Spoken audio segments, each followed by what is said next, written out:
Hi, this is Marie at Creations Photography and Design again. I've finished separating all the reels from their background, and now I'm thinking about the composite that I want to make with these. Now I've put together several different backgrounds. I'll show them to you one at a time. I've got this kind of a scratchy background. I've added a paper texture.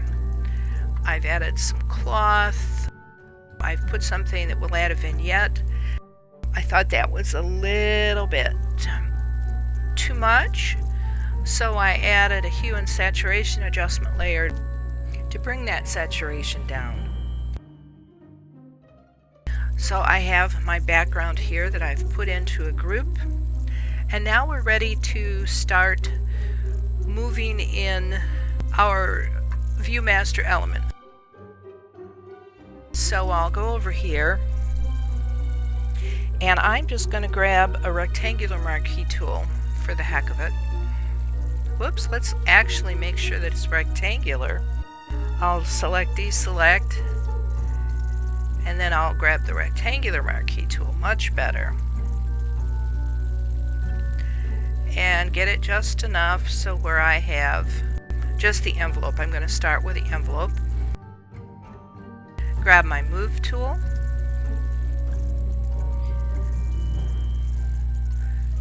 I'm going to drag it up into the tab for my background and then bring it down. Now I'm wanting that to be a little bit bigger. So what I'm going to do here is I'm going to right click on this and convert it to a smart object. That lets me scale it up without losing quality. So I'll go ahead and, holding my shift key down, bring it out to be the size. Well, let's see here. Let's make this 140 along the side. And the reason I'm doing it this way is so I know how big to make the reels as well when I bring them. Now I'm going to Control T to free transform this. I'm going to move this up off into the corner and twist it around. Okay, so now I've got my layer 1, and of course I want to label this. I'm going to double click on the letters and label it envelope. I'm going to go back, and with my marquee tool I'm going to move this back up over here. Grab my move tool, click and drag, bring it down. I'm going to free transform it. I'm going to click on the key, or on the link between them, tap the H, and it automatically highlights the rest, and I need that to be 140%. I'll go ahead and complete the transformation, and then move this around on my background. Same over here.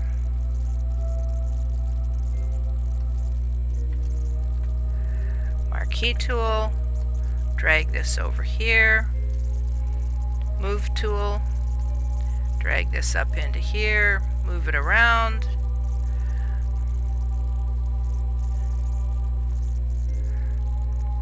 free transform.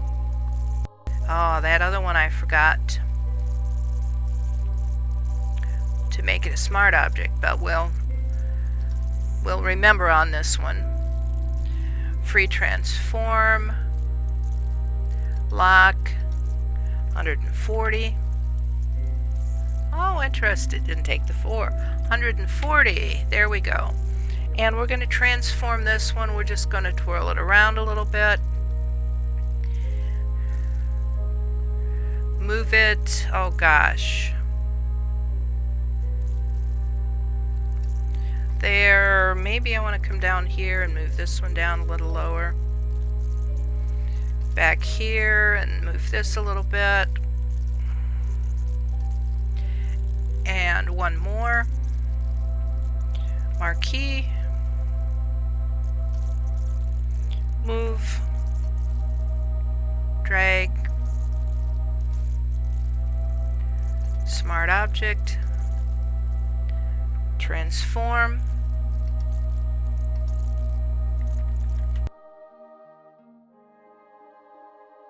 again, I'm going to transform. I'm going to twirl this a little bit, maybe the other way. And I'm going to move this over here. Now you say, well, what have I accomplished? Well, I can do two things. I can move the envelope up top. Actually, I need that to be maybe more like this. Bring this one over here. Bring this one up around there. Okay, looks pretty good. I could bring the envelope up top, or I could put a layer mask on this one. Now, you probably ask yourself, well, how do I automatically just moves the one I want? Well, I'm holding down my command key. If I hold down my command or control key and click on what I want to move, it makes that layer active. So if I want to move this one, I command or control click on it, and then I can move that around to however I need to do it. Now I'm going to make sure that that's more like that. So I'm just, kind of playing around with these, and I want to make them look like they've come out of here. Actually, if I wanted to, I could pull these out more like this. But I think not. Now I'm going to make a layer mask on this top layer. In order to get that layer mask, I am going to control click on the thumbnail of the envelope, and you notice how it makes a selection for me. Excellent. Now that I have that selection, I'm going to click the new layer mask button, and oops, it layered it the wrong way. So I'll just come over here to my properties panel and click invert, and it looks pretty good. But if we zoom in here, I see we have a little problem right here. So I'll grab my paintbrush, and I want to make sure that it is 100% or 0% softness or 100% hardness, however you want to call it. Make sure I'm painting in black. Undo. Make sure I'm painting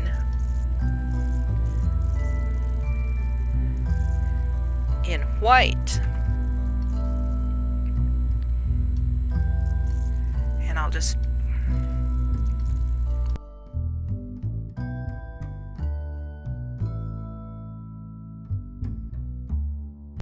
well, I'm going to make this about 50% hardness. I don't like the look I'm getting from the other one. Much better.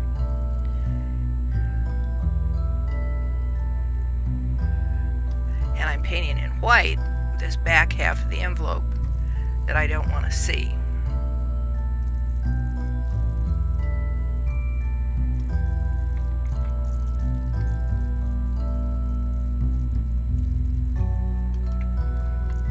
And if I make a mistake, I just flip the X key, make my brush a little smaller, and I can paint this back. X, it goes back to white, and away we go. Sometimes you're better off not using a hard edge brush. On account it blends so much better with a soft edge brush. Okay.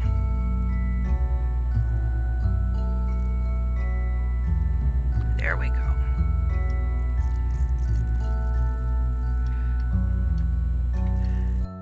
That I really should have been using a tablet, but I don't have it hooked up. Alrighty, there we go. Now one thing that I might consider is I notice I've got a little bit here that I'd have to put a picture in and a little bit here.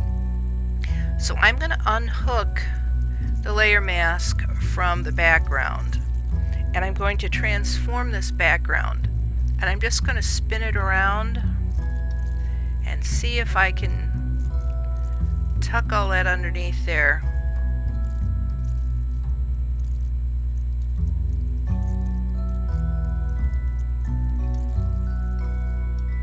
Move it around so I don't have a partial here, where I can have a complete one.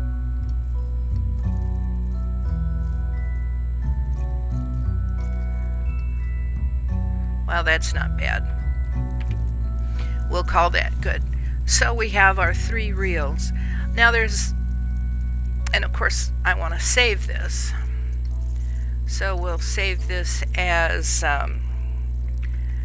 ViewMaster with 3 reels, and it's going to be our template, so we'll say template on it.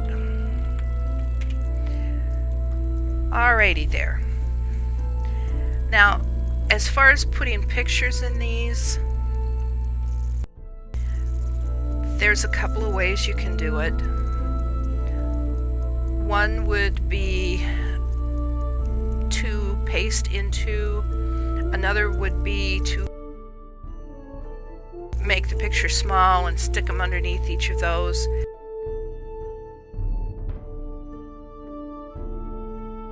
You might try putting a big picture underneath so it'll only show through all of these. And what I'll do is I'll play with this and come back to you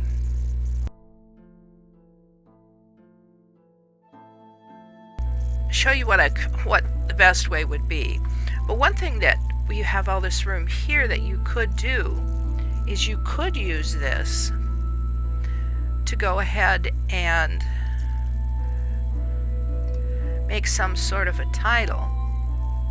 Let's see, let's get something really big. How about this one? And we'll say,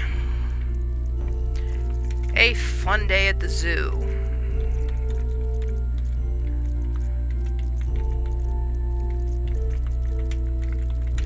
Presuming that's the pictures that you were going to get.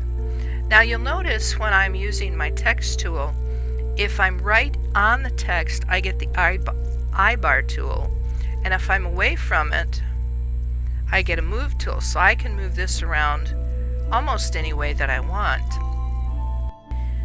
If I select it all by double clicking, I can change the font size. Let's see, we can move this around here.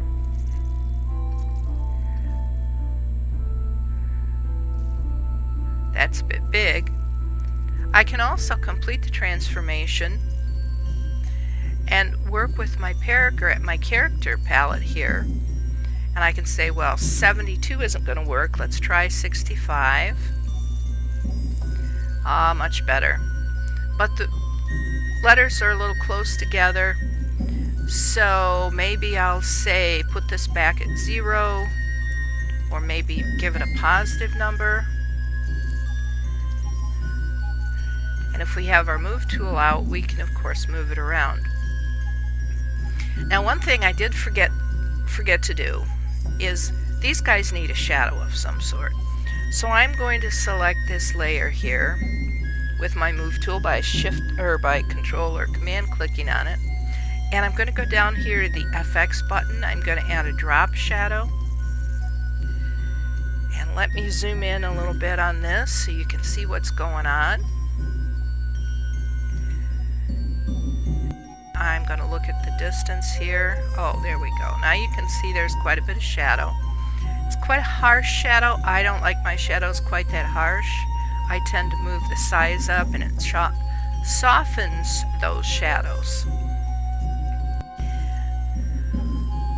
And when I've got that done where it looks pretty good, I'll say OK.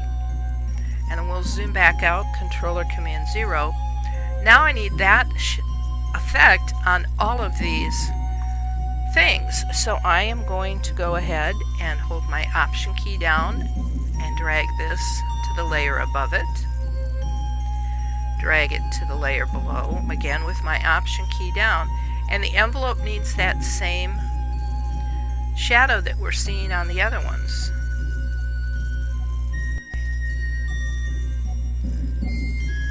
If I click this little drop down arrow, so that looks really good. I mean, looks realistic. And let's go ahead and add that same shadow. We'll Option click up to a day at the fun day at the zoo.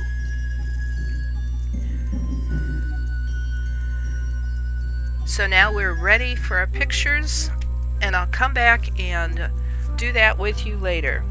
So you have a good day.